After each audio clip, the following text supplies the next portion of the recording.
Hello, everybody, and welcome to another amazing episode of the Grief Let's Talk About It podcast. You guys know who it is. I am Tony Lynch. I'm the host of this podcast. And of course, we are your number one podcast for bringing you conversations around death, dying, and grief, and all the messiness that comes in between it with some amazing people that not only talk the talk, but they're out here walking the walk, out here making a ripple in people's lives, changing their lives for the better. Now, before I bring on my next guest, I would like to say, if this is your first time tuning in, do me a favor. Head on over to that YouTube channel. Hit that subscribe button, hit that bell notification so you'll be notified every time that we drop a new episode. And of course, this is a live stream. So if you have any questions or comments, please put them in the comment section. We'll be sure to answer them as we go. Now, of course, you guys already know I have an amazing guest for you guys, and you guys are going to be really impressed about the work that she does and her journey as well. Now, before I bring her up here, I would like to say that this is for educational purposes only. Okay. Now, without further ado, guys, help me welcome my next guest. Sarah Grace, how you doing? Hi, everyone. Hi, Tony. Thank you so much for having me on the show. I am so blessed to be here today. This is the day that the Lord has made, and I'm going to rejoice and be glad in it. I'm stoked to be here on your Grief Let's Talk About It podcast, and I'm just blessed to be here. My name is Sarah Grace, and hi to everyone who's watching. Yes. Now, tell people who you are about the work that you do. Well, my name is Sarah Grace. Some people know me as Sarah Amazing Grace. I am the host of The Remedy with Sarah Amazing Grace podcast. I also am a public speaker and encourager, and that is my life and my calling.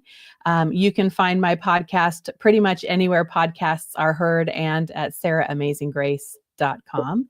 Amazing Grace, not because Sarah is so amazing. That's not why. I've been in ministry in one form or fashion since I became a Christian when I was 17 years old, and my name by birth is Sarah Grace. And so throughout the years, people have given me that nickname, and my life just so happened to have gone through many dangers, toils, and snares. And through that, the amazing grace of God has brought me through some absolutely incredible circumstances, some huge, incredible losses, torn up lives, broken heart, and only by the grace of God am I here to share with your audience today.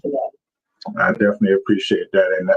And of course, thank you for the honor and the privilege of having you on the show and, having you share your journey and your amazing work with the audience out here. So now my first question would be, my first thought would be, walk us through your journey of life, right? And to becoming who you are today. Well, so man, where do you start? Some people in their lives have one huge catastrophic event in their life, and they can start there. In my life, I seem to have a huge series of unanswered questions, huge and or minor losses, but one event after another. Starting, I think, when I was 5 years old, my baby brother was born, but my mom was pregnant. I already had 3 other brothers, and I prayed every night, "Oh Lord, please give me a sister, give me a sister." And there's actually a photograph of my dad holding me with tears streaming down my face when they told me that it was a boy. And that was my first moment of grief, when I had absolute faith that something would turn out differently. And I had prayed for a different outcome and a moment to happen and absolutely believed, but something happened differently. My brother Peter, who I love. Hi, Peter, if you're watching. Wonderful, wonderful guy. I love Peter. But he was a boy. And I cried but I prayed for a girl. And that was one of my first moments of absolute grief in my life. Shocking. What? Things don't always turn out the way that you want them to in this cruel life. And so I have, that is my first pinpoint moment. But from there, I have been through chronic illnesses in my life where I was poisoned. I have been through serious car accidents where my neck was broken, and I was in a wheelchair, having to learn to walk again, to court cases that didn't go the way that they should have, absolute injustices, to um, uh, just the grief of losing. One of the largest losses in my life was the loss of all of the children in my womb. 18 children lost via um, uh, miscarriage and child loss in my womb, brokenhearted through the incredibly broken journey of um, uh, IVF. If anyone has walked that road, you know that that road is incredibly devastating anyway. But to have that rainbow journey not turn out the way that many people do when you have child loss, and then you hope for and pray for there to be that rainbow child moment, and you get pregnant again and you think this is it. You've gone through all of the things that that come with fertility services, and then have that child die also, and then over and over and over and over again, 18 times. Absolute, total, unbelievable, brokenness beyond comprehension, devastation, then learning that we would never be able to have children together, my husband and I, ever in this life, unless God were to intervene somehow, like Sarah and Abraham, and give us some miracle child. There would be no children for us. And the absolute unrelenting loss that precedes the death of your children, preceded by the death of my dear and precious father within a year, Wow. followed by the death of my best girlfriend, and at the same time finding out that the fertility treatments that I had gone through to have a child causing a tumor and having to have surgery to have the tumor removed. I went through some very serious, incredible, painful losses, Yeah. grief beyond imagination, and anger towards God, what kind of good God would have allowed what I had walked through. Right. This last Sunday at our church, so they had a worship leader that was there, and God bless him. His story is different than mine. Everyone's journey is different. I don't Right. fault people for having a different journey. But his journey was that they had child loss. His wife had lost a child in her womb, and they were absolutely devastated. And he shared a story that, as someone who had served God with his life, he had asked God, why? Why, God, why would you allow this? I serve you with my life. How could you allow this to happen to me?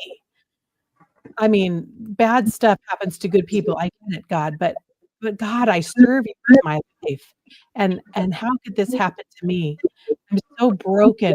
He shared how God picked him up and healed his broken heart, and that last week he and his wife had given birth to their fourth child, and that they had a child, and that everyone cheered, at church. And, he said, "Isn't God good? Isn't God faithful?"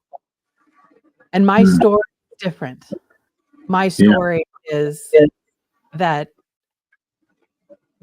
I had the same thing. God, how could you? God, I served you with my life. How could you allow this to happen to me? Our children are dead. My babies are dead. How could you allow this to happen to me? And there's so many more details to the stories and that make this story. I mean, there's not time in this podcast to go through the details, but the details are very heavy and God, how could you allow this to happen? Well, I know God is going to bring that rainbow child. I'm going to have that faith moment. I'm going to have that moment where God is going to make it okay. But Yeah. but my journey and my calling comes in when what happens when that doesn't happen? What happens when the worst possible outcome that you can imagine happens? And then where do you go from there? What happens then? And that is my journey. And I know that that is the journey of many people. Many people actually end up leaving the church because they don't feel represented in that place of, well, wait a minute. I didn't get to have that rainbow child, or my child died of cancer, even though I prayed, and the finality of the end, and it didn't happen the way that I thought it should go. Where do you go from there? Where do you go when the canvases at Marshall's, or the ones that say, I know the plans I have for you, plans to prosper you and not to harm you and to give you a hope and a future. When that stuff falls short, where do you go? Yeah. And in my life, I had to make an assessment. I had already in my life met God. I already knew that God was real. I already knew that God was real. So there's in the Gospels, there is this moment where Jesus was very radical. And I don't know if you who are watching, I don't know if you're a believer, but I'm a believer. And so I am a Bible reading, studying Christian. And that's where I come from. And in the Gospels, there's this radical moment where Jesus says, you have to eat my flesh and drink my blood. And to the men who were following and women who were following Jesus, they're blown away. Like, what? Of course, he's speaking in the terms of metaphorically and all of this. But it blew their minds so much that many of them left him. But Peter, his apostle Peter, he says to Peter, are you going to leave me too? And Peter doesn't say, no way, dude, I'm totally into this. I'm totally into what you're saying. Continue. No, Peter says, where would I go, Lord? You have the words of eternal life. And that's where I was. That's where I was. It wasn't that I was like, man, God, I want to run away from you. What you have allowed in my life has totally broken me. I am shattered. I am shattered. But where would I go? There's nowhere else to go. I know that you hold the words of truth. You hold the words of eternal life. So I have nowhere else to go. But where do I go from here? Yeah. And it was there in that total surrender that God allowed the healing to begin. And that is where the story of my calling, the story of my encouragement for others began. And it was in that time frame that the Lord took me to places and spoke to me in ways that I had never been spoken to. I was shown things that many fail to even see, and that you wouldn't even see unless you had been in a place of abject and total brokenness. Right. And to know that you in these times you feel, and maybe you who are watching, you might feel in your grief that, well, God's not real. because a God that's real, or he's not good if he is real, or if he is good and real, he must have cursed me because I must have been born under the wrong star, right? Many people think all of those things. But in reality, what God told me, because there was many times I thought, well, I must be cursed somehow. In reality, what God told me was, Sarah, let me show you these people in my word. And he took me to Genesis and he showed me Joseph, who had been stolen from his family, trafficked by his brothers into slavery, beaten, thrown into jail, lied about, lied upon, horrible things, trying to do the right stuff, back into jail. I mean, this guy's life was hell.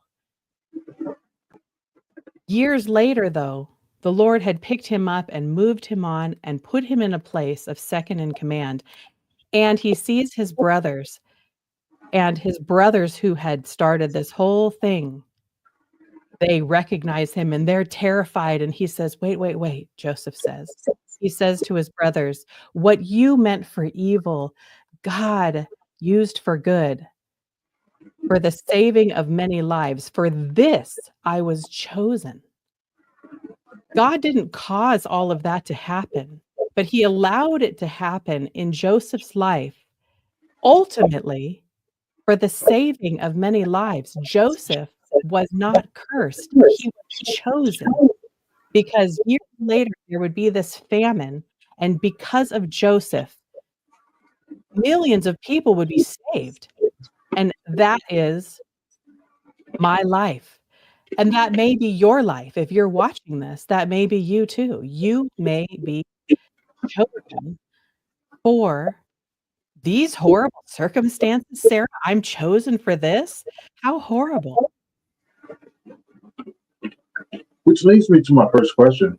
I just want to backtrack a little bit because you had said something, and when you said it, put me off guard. Like,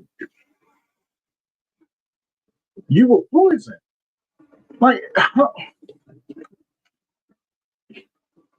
did someone poison you, or whether somebody poisoned you? Because that is crazy. Well, actually, I was poisoned by working at a fabric store, and fabric that had come over from overseas had been coated with certain chemicals.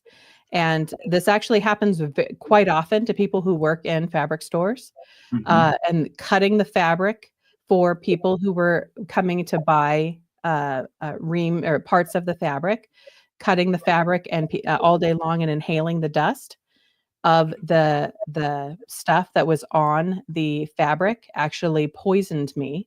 And people very often are poisoned who work at fabric stores and have to be this. I don't know about now. They may have put stuff into place, but this was about 25 years ago. And so this, they did not have the regulations then, and people very often would get very sick. And so it turned out that it was from fabric, actually. Yeah. Wow. Because I would have never even thought about that. Like when you said that, I was like, wow, somebody actually did that. Because, wow, I know that there are some people out there that are really demented in the head to do something like that to other people. And I have heard stories about that as well. So I just wanted to get a clarification on that. And then you said something else, like you were in an accident that almost paralyzed you. Yes. Yeah, I was sitting at a stoplight, and I was rear-ended by a young man. I was young at the time too. I was 19.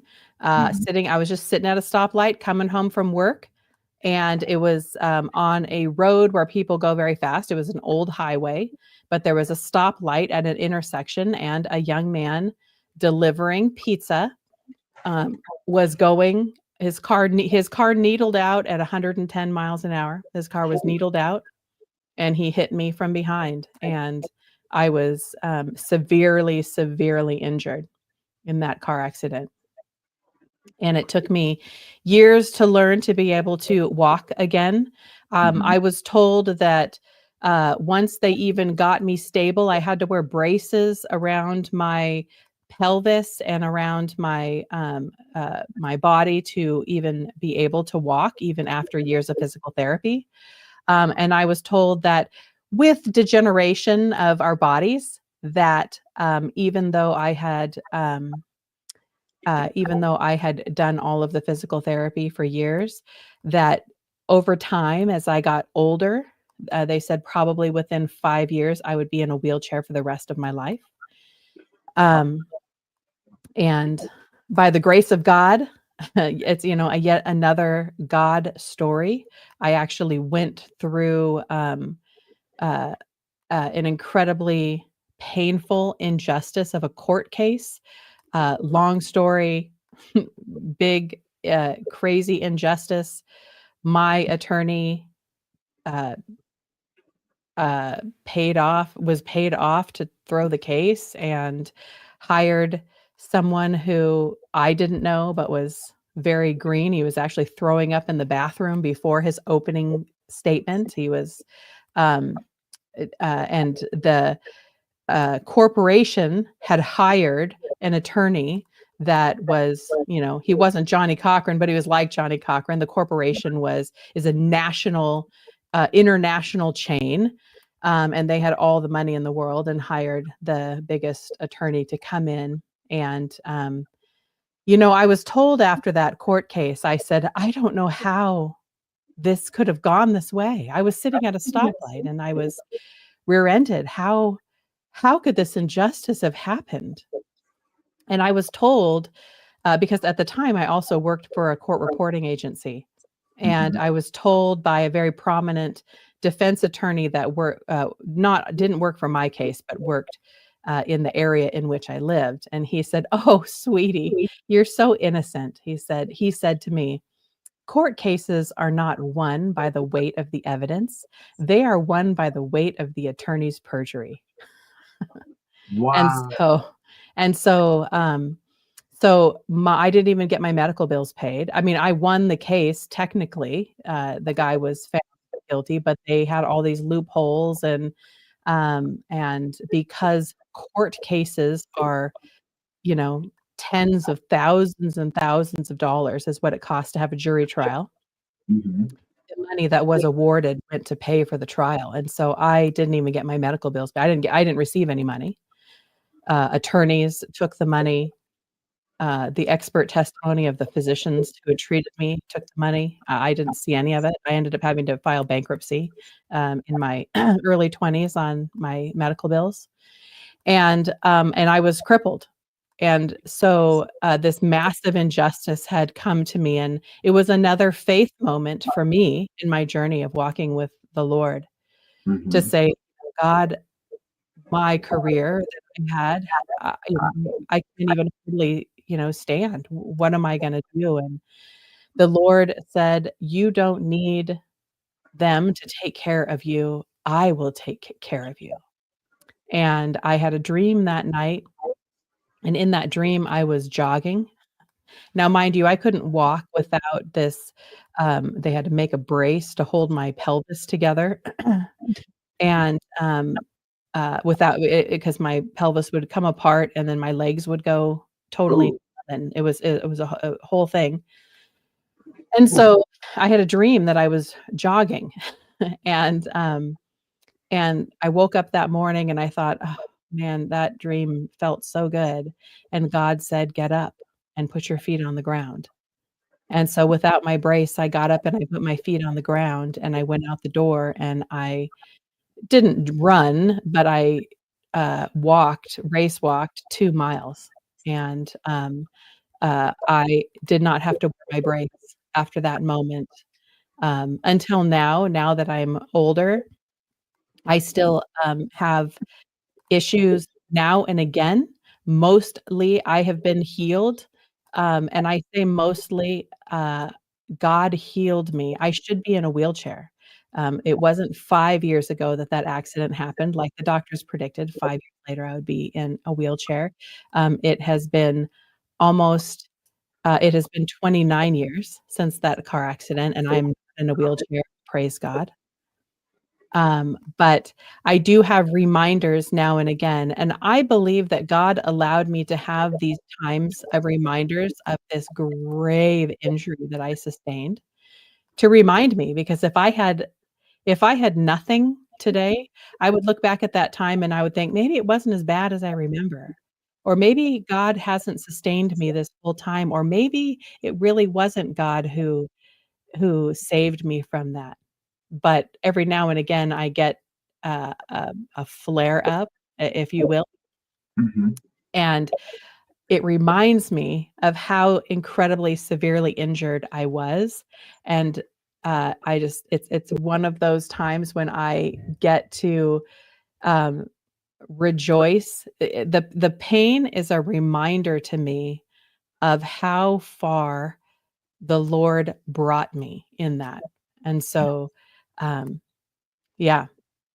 I think of the man who the Lord said, take up your mat and walk, Yeah. and he rolled up his mat and he stood up and he walked, and I don't know if that man ever had pain in his life again. He obviously could walk again. But I don't know if he had reminders in his life. He was healed. He absolutely was. But I don't know if he had reminders. I know that I have reminders and I'm grateful for them, because I know for myself, I'm a skeptic about a lot of things in this life. Call me a conspiracy theorist, but I question everything. And I will say that in my life, I would be like, did that really happen? I mean, we're talking 29 years ago. And so, now that it's been so long and I'm kind of aging dating myself, but, I would say that, I would question, okay, God, it's been a long time. Did that really happen the way that I remember? And every now and again, I will get, a reminder and then I go, oh yeah, I remember how bad it really was. Thank you, God, that you have given me my life back. I mean, for the most part, I am mostly healed. Yeah. Yeah. And Yeah. see, I can relate to that right there. Just on the other side of it, because the way I lived my life, I used to always I grew up in the Baptist church, right? You know what I'm saying? I grew up in the Baptist church. Every holiday, every Saturday night, every Sunday morning, grandma had me in church with her. Come on, sit your little butt on down. Come on, and of course I'm a little kid, want to get up and run around, and sometimes you just don't do that. Okay, grandma put their hand on your backside. You just don't do that, right? Right. And so that's the way I was raised. And when I got older, well, not even much older than that, like I said, my life changed at 6. And I did not understand it. And I had a grudge on my shoulders. I was like, no one's ever going to hurt me again. So I stopped trusting people. I had a huge trust issue with people. I had a trust issue with God. I was like, look, I'm 6 years old. Why would you do this to me? Like, I didn't do nothing to anyone. I didn't find out till later on in life, like all of these multitude of things that had happened. And it took me hitting my version of rock bottom, saying, I don't want to be here anymore. But it had been a back and forth thing too, right? Because again, I didn't have any male role models. So when I had my son, I was like, I don't know how to be a man. I don't know what that entails. I definitely don't know what it's like to be a father. So I had to model that ideology behind from my faith in God, and I Right. knew I wanted to be that. Not on that level, but I wanted to have that sort of heart. I wanted to have that sort of knowledge. I wanted to have that sort of strength, to endure whatever I needed to for my son. And built a pretty good relationship with him. And that was the good part. And then it fell apart, right? And of course, listening to you, I'm thinking you can relate to that too. You know, which leads me to my next thought, because 18 children, the amount of loss right there, your father, right, and your friends, like that's a lot.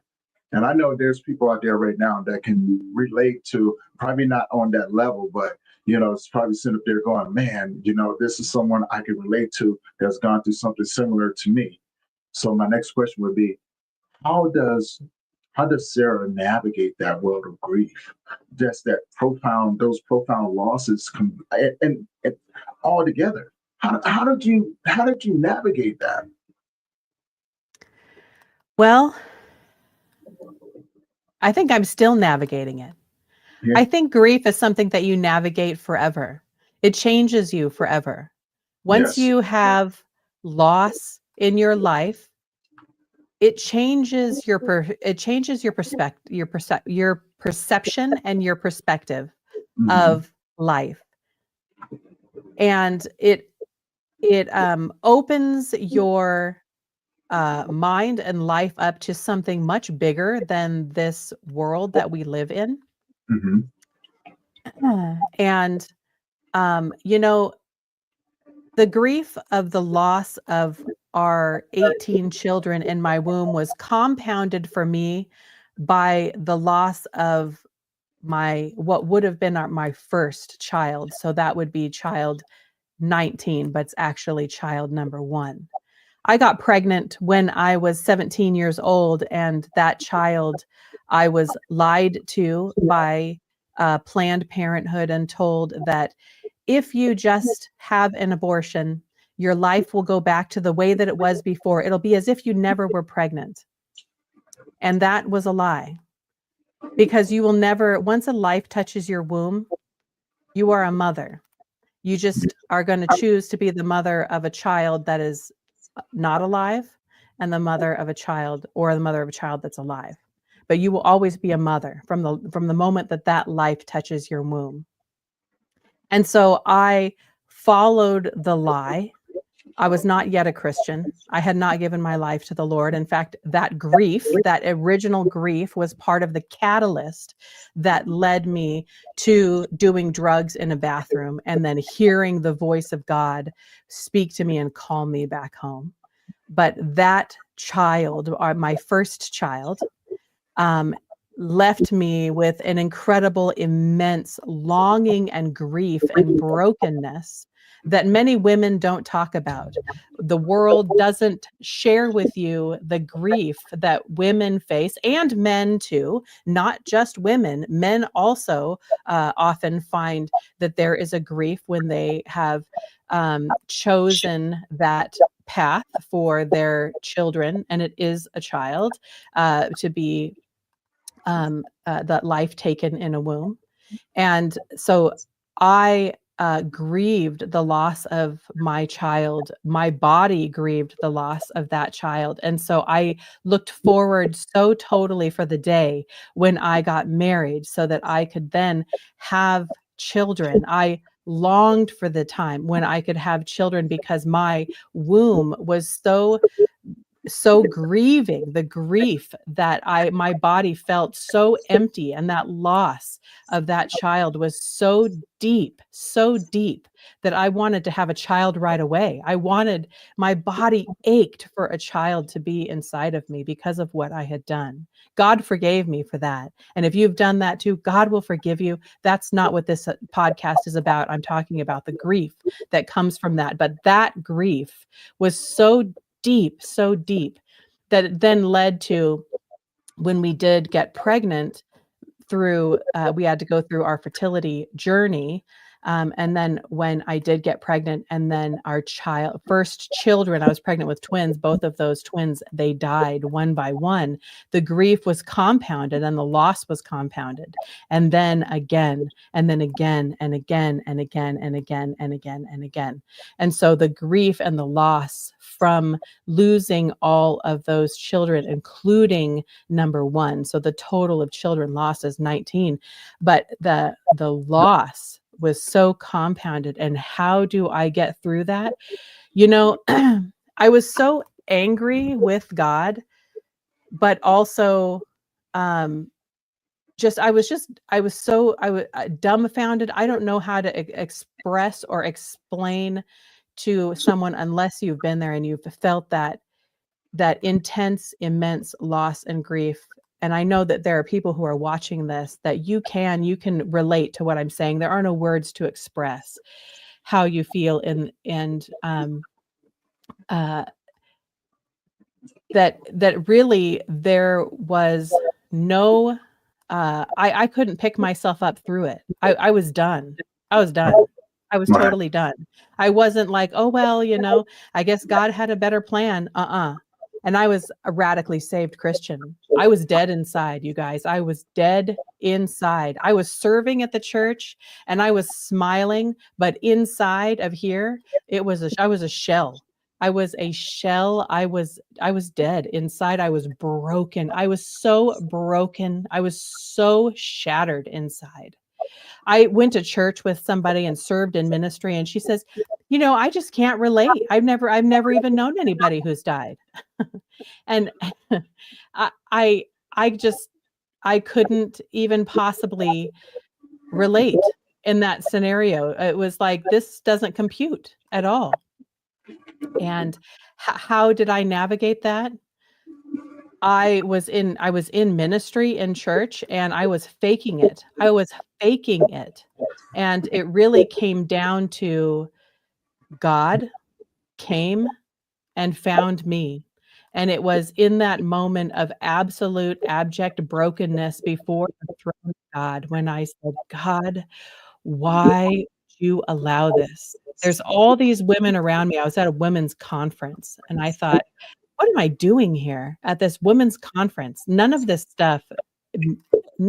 like, God, all of this stuff doesn't make any sense to me, because like what you've told me, and none of this stuff happens to me.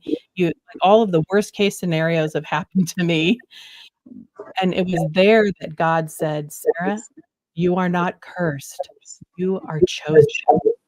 And it was like a lightning bolt went through my body. And in that moment, in that instance, everything changed.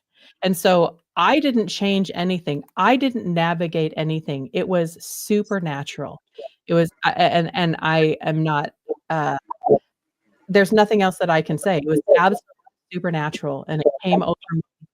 And that is the only way. And it filled me, it changed me, and it propelled me forward into my calling. And my calling is to encourage others on their path to surrender their lives to God, because if you have this, like, brokenness, that God can take you, he can change you, heal you, and use your life for radical purposes to help save many people who are walking this same road, so that you're not just a walking zombie. God can use your life. But that doesn't mean that it doesn't hurt. It doesn't mean that I still don't cry. On Sunday, just this last Sunday, I was, listening to that worship leader, and as he said, and God's so faithful, and my wife just gave birth to her fourth child, and I started crying, and I had to leave. The grief is still there. I mean, my grief bucket is full. It doesn't mean that my calling makes that grief go away or the pain of the loss less. It doesn't. Back to the story of Joseph in Genesis. Joseph was chosen, and he says to his brothers, for this I was chosen, for the saving of many lives. But if you read the precursor to Joseph, when he sees his brothers, before he even speaks to him, it says that Joseph was so overwhelmed that he began to weep, and he had to run away to his bedroom and cry. And that was such a picture to me. Joseph already knew that his life had been chosen. Joseph already knew that he was second in command. Joseph already knew that his life had been chosen for the saving of many lives. But the grief of what his brothers had done to him, and everything that he had gone through all those years, seeing his brothers, the grief is still there. That pain remains. But it doesn't mean that your purpose in that pain is any less. Your calling in this life, your calling will crush you. And in that crushing, that is when your fragrance will come through. When olive oil is made, it is in the crushing that precious oil is poured out. When essential oil is made, it is in the crushing of those petals that the fragrance and the oil is released. And it is the same true for the calling of your life and the calling of my life. If your calling is a fragrant one, you can bet that it'll crush you. But it will be beyond beautiful. And someday, and this is what God told me. He showed this to me. And no, I don't hear God's voice like, whoa, I hear it in my soul. And what God said to me is, Sarah, someday, I know it doesn't seem right now, but someday it will be right. Someday you will know why, and it will be right. But for now, I need you to trust me, and I need you to take up your cross. And my cross is your calling. I'm sure you've heard, take up your cross and follow Christ. Do you know what your cross is? Your cross is your calling. Jesus's cross, that was his calling. His calling was to be the savior once and for all of mankind. Your cross is not to be the savior. That was Jesus's calling. When you take up your cross, that is the calling on your life. And that cross will crush you, just like Christ's cross crushed him. But that cross, it'll change your life. And if you choose to take up your cross and you follow Christ, I promise you it will be worth it. Nice. I promise you it will be worth it. And you ask me how I get through it. This is the only way through it. You want to survive this kind of stuff? This is the only way. In my opinion, and in how I have survived massive losses. Yeah. The only way. I can definitely relate to that right there. The massive losses, and I had to find my faith again, right? Because just like most, like I'm a guy, so when I speak about this, I'm speaking from a guy's perspective. Well, not from a guy's perspective, from my perspective. I always felt for the longest time, and I'm 50 years old now. So it took me a long time to get to where I am today. And through a lot of faith, rebuilding and trust, and just surrendering to the process that I had to go through, and understanding that everything that had happened, it was awakening the gift that was given to me. And that gift was grief. And a lot of people, like when I tell people this, they often look at me and they're like, what do you mean? I go, look, grief is my gift. And not too many people, very seldom do I meet someone that carries that same thing, inside of them, because grief is multifaceted, it's multi-level. Although I meet individuals from across the world that have their specific gift in grief, right? I just have, my grief is just multiple, right? Understanding and being able to maneuver it, but also, the techniques that I developed along the way.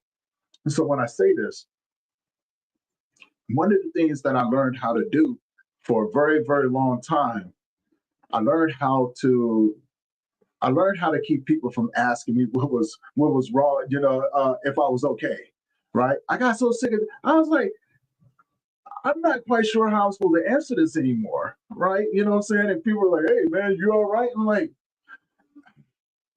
and after a while, I started saying, yeah, I'm good.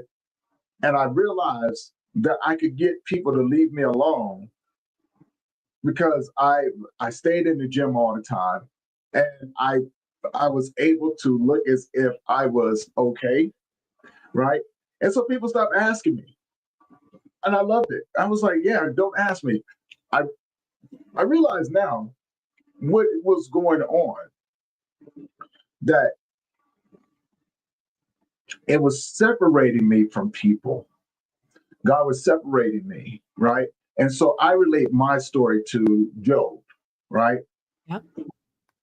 Being someone who was totally faithful, lost things over and over and over again. I got so used to losing things that I just got used to it. I was like, oh, whatever, I'll just go and start over. I never knew how I was going to do it or how, where I was going to end up. I just followed the path. I realized that once I tried to take my life for the second time, in that moment, I had a conversation with God, and He reminded me after I wanted to be a victim, right? I wanted to be a victim. And tell me what your thoughts are on this, because I wanted this thing to be over with. I said, I don't want to do this no more. I don't. And God said, oh no, you don't get to just go away. You're gonna have to, I want to show you something. And that's where this path of grief opened up. And I realized that the stuff that was on top, because I can only see but that much of it, right? But I can see the little specks of grass on it, right? And God said, I need you to follow there. And I did. And everything that I had covered the path, I realized it was all the things I needed to heal. Yeah. Right. And so, again, to this day, I wish I could explain it.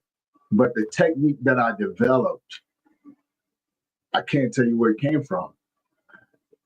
Reason being, and I don't want to get your thoughts on this, and maybe you've had a similar experience, but I remember I said, you know what? I asked myself a couple of questions. One of the main questions was, why am I the way that I am? Right? Because I answered everything with violence. Hey, if I can fight it, I'm gonna fight it, right? Physically. But there's some things that I found out that I couldn't.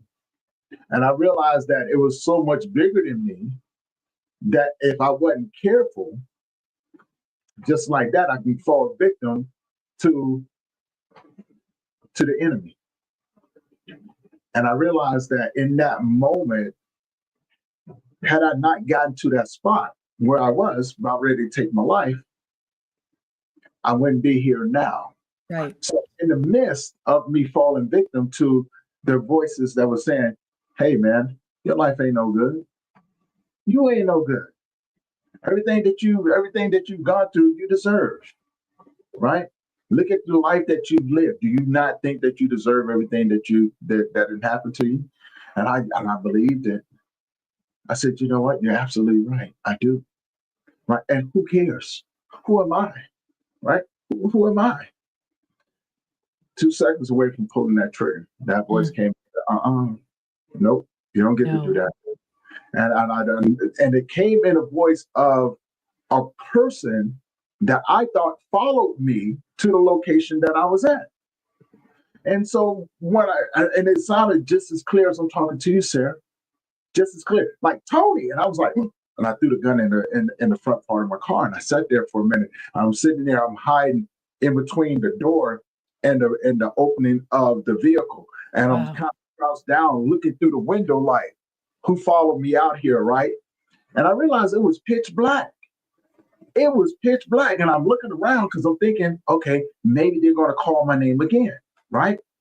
But still, I don't know. I don't know who's out here with me.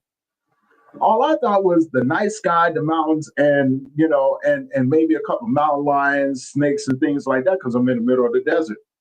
That's why I didn't think anybody followed me. And plus, you would think to yourself, now that I look back on it, it's like, hey, Tony, don't you think you would have seen somebody driving up, if somebody followed you? I didn't. It never dawned on me. It never dawned on me. I thought somebody snuck up on me. I really did. And in that moment, as much as I wanted to be a victim of everything in my life, I wanted self-pity. I wanted somebody to come and save me. Right? I wanted, I wanted something. This was for you.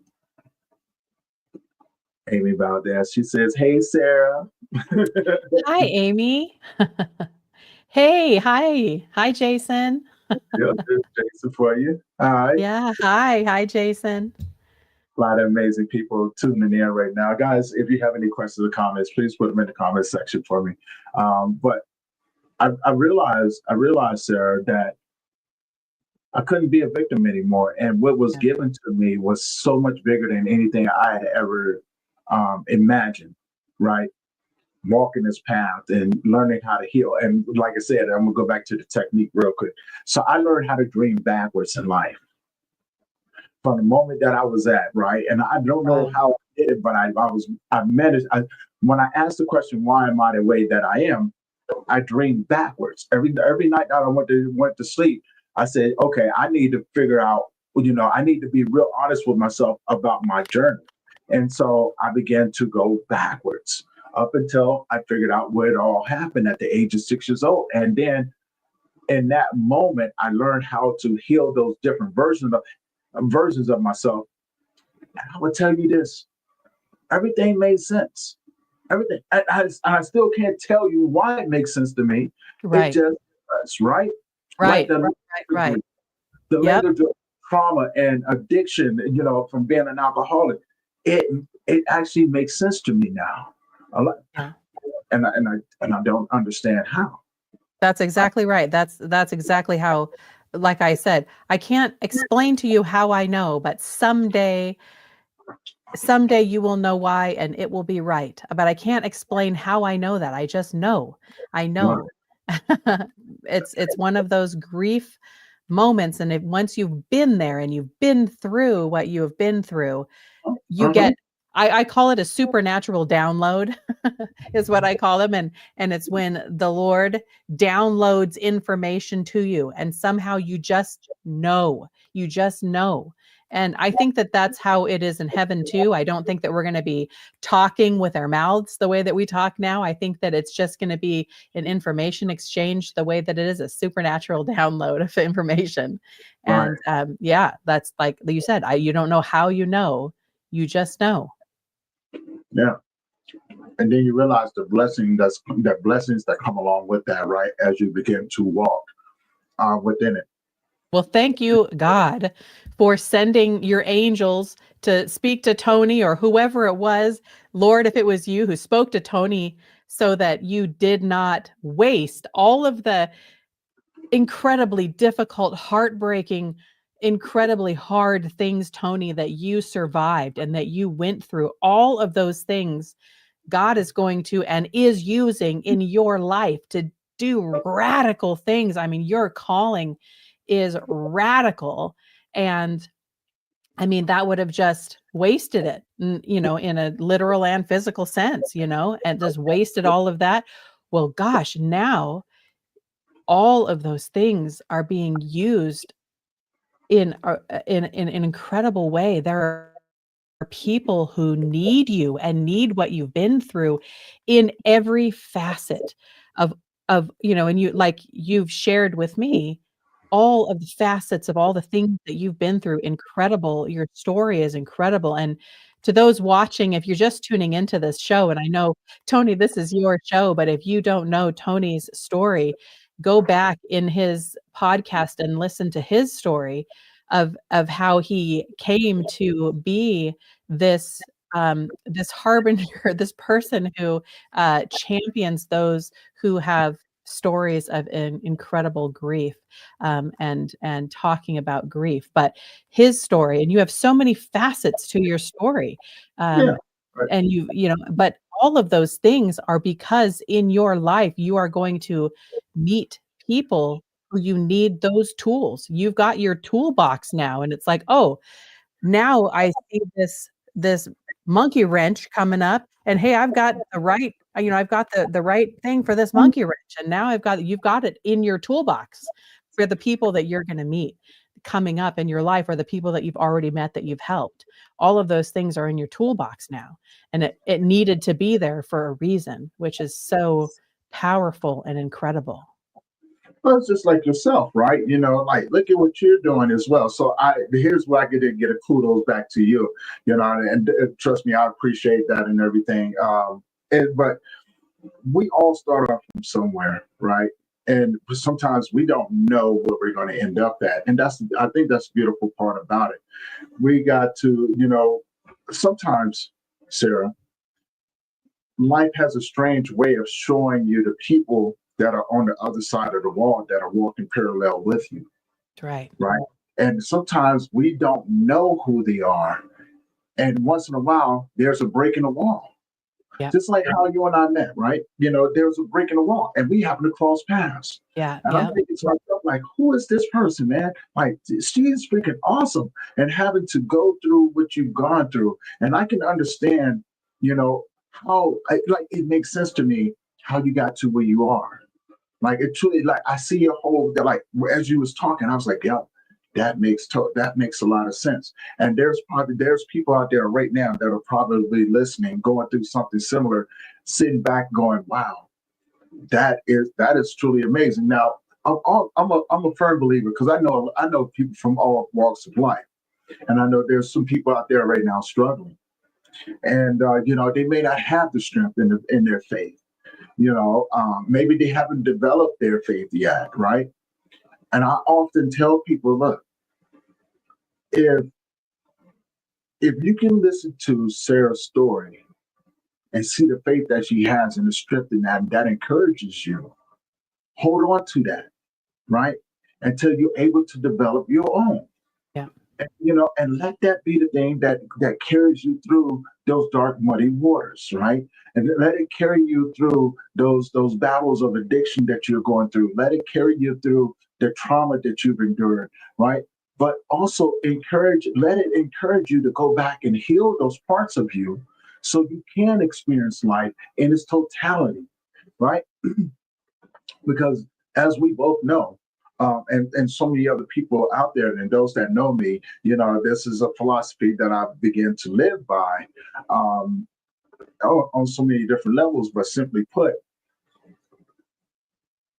when we are invited to each other's spaces, our job, the ones who are carrying this gift and this knowledge and this love and this empathy, this understanding, this deep embedded understanding, our job is to walk them to their next destination, to leave them better than what we found them, to be a good visitor while we're with them, not to take away from what they're doing, but to help them navigate, right? Not to fix, but help them navigate it. Let them know that they have a companion, right?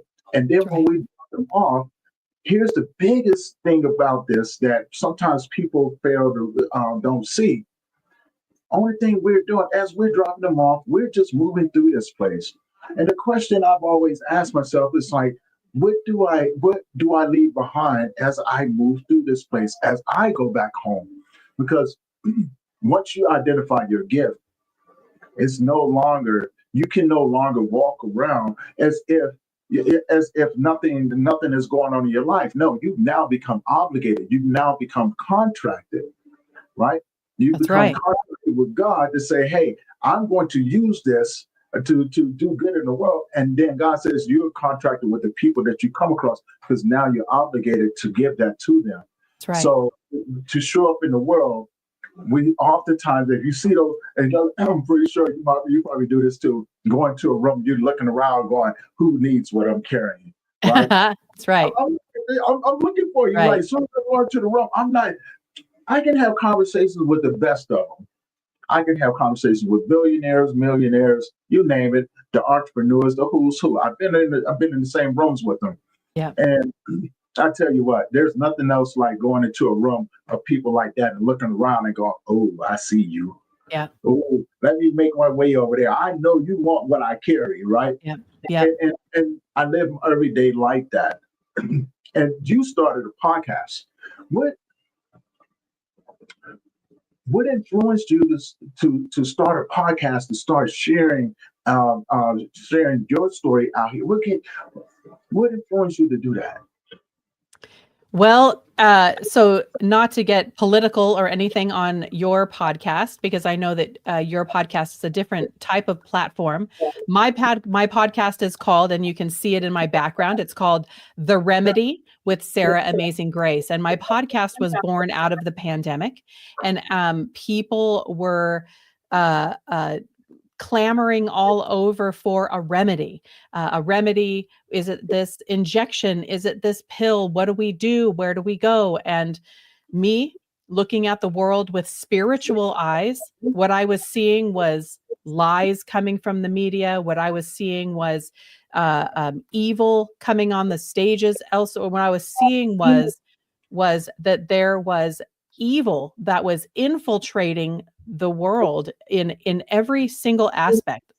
Unlike times before, well, it was almost like there was a blanket being pulled back. There was a great revealing of evil that was happening. And with my kind of spiritual eyes, what I saw was that the world needed a remedy, and the remedy that the world needed was Jesus Christ. And I don't mean Jesus Christ as in woke Jesus. I mean Jesus of Nazareth, the real Jesus, the Jesus of the Bible. And that biblical illiteracy was so strong, even amongst Christian circles. And so my podcast was started as a topical based, biblically based podcast using the word of God as the remedy for situations around the world that were happening, topical situations around the world, and applying the word of God as the remedy. And so that is what my podcast is. It's what it is still today. And it is the remedy for the world is and will always be, in my opinion, is Jesus. And it has been the remedy in my life as I've navigated immense loss and grief that would seek to drown me in this life, that would seek to take my life, grief that if I had let it would have destroyed me. But because of not just my faith, but the Lord came and got me through that. And because of him, I'm able to stand today and share what I believe is the truth, but honestly, what I know is the truth. And that truth I speak boldly through the remedy with Sarah Amazing Grace. Nice. And now my next question would be, when was the aha moment when you said, I need to go out and help other people like myself? The aha moment was when the Lord, it was that moment at that women's conference that I was at, where I didn't even want to be there, because these women, they couldn't possibly understand what I was going through. These women had all received, they pray and their prayers are answered with a yes. It's all the sees candy Christianity. It's the cotton candy Christianity, the fake Christianese, and all this fake stuff and stuff that I can't relate to, because my life has been torn to shreds. Remember, my heart is shattered and I'm broken inside, and I'm at this women's conference. And it was at that conference that God showed up for me, and like a lightning bolt through my body, brought me to my knees and spoke to me there and said that, Sarah, you are not cursed. For this you are chosen, and someday you will know why, and it will be right. And it was in that moment that my whole life changed. My calling changed. It was then that I began to do public speakings. It was then that I started to write my book. I'm not an author. I've never set out to be an author. It was never on my radar of things to do. But somehow the Lord has it on the radar for the things for me to do, and started pouring out his words through me onto the pages. And the message that, yes, what you have gone through is heartbreaking and it is hard, but God has a big plan for you. Not everyone, I don't believe that everyone are the chosen ones. Every one of us, we know people who live those semi-charmed kind of lives, whose lives are not plagued with deep and immense loss. Just like that gal that I knew who, said, I don't know. I've never even known anyone who's died. I can't relate. There are people who live lives like that, and that's okay. There's nothing wrong with that. Right. But that is not my story. And those type of cotton candy Christianity, it doesn't apply to my life, and it doesn't apply to a lot of people's lives. And a lot of people leave the church, and a lot of people end up leaving faith in God because there is a part of spirituality and Christianity that is underserved when that message is not received. When people have when you are served up something that doesn't match what cotton candy Christianity serves you. Yeah. When your life ends up, in a mud pile, and you're like Job, you were saying the book of Job, like Job sitting in a pile of ashes with boils all over your body, and you think, I served you, Lord, I have been faithful. My entire life is in ashes and in shambles. And in fact, one of my favorite chapters in the entire Bible is Job chapter 38. I love Job chapter 38. Job chapter 38 is God's response to Job. And that is Job saying, I served you faithfully, God. Why would you allow this to happen? What is going on? God, why would you allow this to happen? I don't understand what's going on. My life is totally destroyed. Job chapter 38 is God's response. And God's response to Job is not a coddling, I love you, Job, I'm so sorry. No, God's response to Job is pretty harsh, but it is also actually incredibly comforting, because God's response to Job is, you would not understand the answer, let alone the question.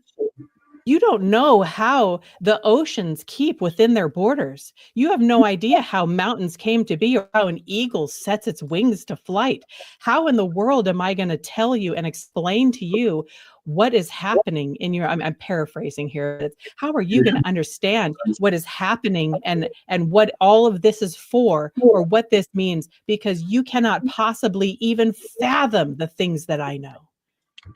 And to know that there is a God above all of this, who and there is a plan that is so far beyond what we can even possibly fathom or think, that is so far beyond what we have gone through and what we have endured. But to know that we are not alone, and that what we have endured is part of a grander plan, all of that, you guys, all of that is, to me, incredibly comforting, to know that I'm not just out here cursed, floating around, getting all this horrible stuff happening to me for no possible reason, or maybe because I am God and I'm causing it to happen to myself. None of that. All of that is BS. Right. There is a God out there, and there are times and things that we cannot understand. And you know what? That is when the sovereignty of God and the trust in God and faith in God comes into play. Job chapter 38 to me is absolutely an incredibly comforting to know that there is a God, and what the plans that he had for Job were absolutely beautiful. I mean, the latter half of Job's life was so much more grand than the former before Job's test. The thing about that, though, the book of Job, though, is that yes, Job had more children, but it didn't replace the children that Job had lost. Job still had suffered great loss, even though God replaced all of that and all of that. So what I'm saying to people who have gone through immense loss and things haven't, turned out, it is okay, even when God takes you on your calling, even when God has the healing journey, it is okay to still have grief. That doesn't mean that God hasn't healed you. It means that it's still all part of the journey. It's all part of the journey. Yeah. It's how God has made us. It is okay, and it's all part of the journey. But just know that it's all part of this enchanted journey that we call life. Yeah. We have a couple comments coming in on Instagram over here. My friend Golden Willadula over here on Instagram commented, "Many women engage to life," right? And so you want to comment on that real quick? Say that again. I'm sorry, I didn't hear, and I can't see that comment. Yeah, we won't show up. It won't show up over here. I really wish it would. That's okay. They say many women engage to life. My friend, can you elaborate on that a little bit? And we can kind of comment off of that as well. Yeah, I would love to comment on it. I'm not exactly sure. Many women are engaged to life. Uh-huh. Yeah. I can see that. I can definitely see. I'm gonna wait for them to come. But yeah, what are your thoughts on that? Right? Because they were there was a bunch of the Psalms 23 was from Golden Willadula. They commented. They have many thoughts here. Also, Yeah, Psalms 23 is really heavy, and it's an incredibly amazing passage, yeah. But it is, it's not that we don't walk through that valley of the shadow of death. We're going to walk through that. But the Lord is with us through that. And, and in that, even in the times when it doesn't feel like he is, but, he will prepare a table for us in the presence of our enemies. It doesn't mean that the enemies aren't there. It doesn't mean that the battle isn't there. It means that he's going to be there with us, nourish us. He's going to walk us through those dark nights of the soul. Psalms 23 is a heavy and incredible um, uh, scripture passage, but also incredibly encouraging to know that, that you're not alone in this life. Mm-hmm. Okay. Well, Yeah, and Tony, like you said, going back to when you were talking about your moment in the car and when you heard someone say Tony, and that you said that sometimes there's breaks, in the veil, that sometimes we get a peek through. It says in the scriptures that if we could only see the great cloud of witnesses that surrounds us, that we would cast off every weight of sin and we would run the race set before us. And that is so true. If we could, here on earth, the veil is thick for us. We cannot see through that veil, or I guess some people can, but most of us can't see through that veil. But it says, if we could only see the great cloud of witnesses that is cheering us on as we run our race, that we would cast off every weight and we would just run. And those weights, they sure weigh us down. They keep us heavy like weights on our feet. But if we could only see the people that are cheering us, I don't know if you've ever run a race, but when you're at that, the end of the miles that you're running, boy, you're so wiped out and you're sweating and, oh, I just can't go on. And then you see the people cheering you, and it's people that you might know and love, and they're jingling cowbells and they're holding up signs. Tony, we're so stoked. The finish line's just down the way. Keep going, Tony. And it revives you and keeps you going on that race. And yeah, that was somebody breaking through saying, Tony, don't give up on your race, keep going. And I thank you so much for sharing that moment. That's incredibly encouraging, even in a time that was just one of your darkest. yeah. And again, I think during this journey of life and through the experiences that we take on, or that is given to us, we're given choices, right? And we can choose how we can allow it to mold us. And again, for me, the gift of grief has been this beautiful, in-depth thing that I'm still just scratching the surface on, right? And don't get me look, I've met so many amazing people along the way. And what it did during this course of time,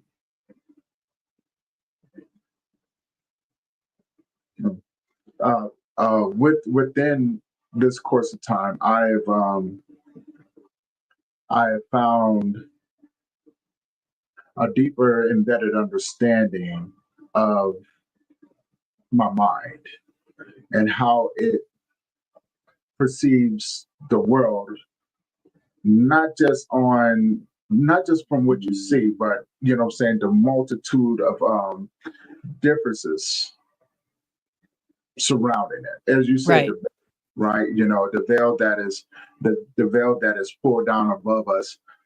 Um, I may just have a different perspective on it, right? Maybe I do see things that most people don't see, and once in a while I'm able to just sit back and go, okay, I get it now, right? Right. But to allow myself to not only um, see this the solutions that I can give to people, but the ability to be able to be with them in their moments that they need people the most. Because I think we all understand what it's like to be alone, right? Right. And so, when you can gravitate to that, life takes on a different perspective. You begin to see the limits that is bestowed upon you, but you can also surrender to the things that may not have any limits, Right. right? Thoughts and things like that. And I find with myself is that it takes me to a different place in life where it allows me to just be, Yeah. right, in this world, but to be able to be with other people as they're walking theirs without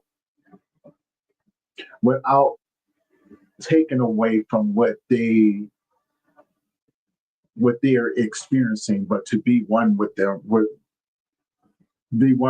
in those moments. Yeah. So now, and again, that's just my perception of life now, and it has served me well, which has allowed me to serve others well in my journey. As we drop people off to their different areas in life, and so they can start begin their journey of being who they're called to be, Yeah. right? And to be, you know, um, And I'm it's excited. yeah, and when people are, discovering that, some people are offended when they hear that, chosen for this, a calling, how can this insert whatever incredible heartbreaking journey? This is my calling. Oh my gosh, what a kind of a cruel God would make this my calling, And it's not it's a different perspective. Once you start down the path uh of allowing the Lord to heal you in your journey, then you really will start to see that the Lord has a different plan for you, and that plan is it's really beauty from ashes. That God will make all things, that the scriptures say that God will make all things beautiful in his time, in Ecclesiastes it says. And all things. That's even horrible, garbage, incredible, heartbreaking moments, that God will make all things beautiful in his time. And it's those, these incredibly hard circumstances, the ones that seem absolutely impossible to survive, that you are going through even right now. And right now, if you're in the middle of an incredibly hard and heartbreaking, impossible to survive circumstance, hold on. My heart is with you. Grief is so hard. Loss is so hard. There, it is, unless you have walked the road of grief, you cannot possibly understand the facets of it. And, uh, I can't tell somebody how to get through it. I can only offer how I have walked through, and I can only offer um, encouragement that the Lord the Lord has called you, Tony, to be a grief guide. The Lord has called me to be a guide in certain circumstances as well. And we are here. Um, the Bible says that God helps us in our troubles so that we can then help others who are going through similar circumstances. Yeah. And that's what we're supposed to do as we are helped in our circumstances and as we begin to heal, then we take what we have learned and we help others who are in those same circumstances. And it's very often that God brings people to your path that have gone through similar circumstances. And it's really it's really neat. It's also a little bit bizarre when people show up and they're like, "Oh, well, I'm going through this." And I'm like, "Wow, that's really wild because wow, this is something that I have, some experience with." And so the Lord seems to do that, cross paths just as our paths have crossed. It's So, very, yeah. Well, it's very, I only have about 5 minutes left, and I know, then I I have know. to. We'll go ahead and begin to wrap it up. And I want to say thank you. Thank you for joining me, and everything. This has been a great conversation, Sure have. very informative. You know what I'm saying? You have an amazing story, and I can't wait to see what you do. For everyone out there who have been tuning in, go to the YouTube channel. Hit the subscribe button, hit the bell notification, but also check out Sarah's info. It is in the YouTube channel. And show her some support. Go over there and check out her podcast and everything. But most importantly, if you know anyone who would benefit from the conversations that we have, um, please share it along with them, right? Help us reach more people out here in the world to show them that the healing is possible and that there's people out here who are willing to walk with them and in any aspect that they're going through. Okay. And my next Yes. question would be, Sarah, how can people find you? You can go to sarahamazinggrace.com. That's where all of the links to my Facebook, Instagram, YouTube, Rumble. You can find my podcast, The Remedy with Sarah Amazing Grace. You can find it there, or you can find it Apple, Spotify, iHeartRadio, pretty much anywhere podcasts are heard. You can find it there. I have a new YouTube channel. My previous one was shut down. Censorship is a real thing, and I've been doing this for a while. So I have a new ish podcast channel. A YouTube channel, Sarah Amazing Grace. You can the links are there on my also on my Facebook web page, and you can give me a like and a follow there, and Rumble, Sarah Amazing Grace. So you can find me anywhere and everywhere. I'm all around. I can dig it. I can dig it. So now my next question would be, if you had a superpower, what would it be? My superpower. Mm-hmm. People ask me this, and my superpower, I probably would want to heal people. If I had a superpower, I would want to heal people. Very nice. Very nice. Now, with that being said, guys, we're going to wrap up this episode of the Grief Let's Talk About It podcast. I want to thank you guys for always tuning in, allowing me to bring these stories to you guys. And, as always, we're going to be back tomorrow. I have another one for you tomorrow as well. So with that being said, guys, enjoy the rest of your day. And make sure you tell the people that you love them, because tomorrow's not guaranteed. Okay. Many blessings. I love you guys.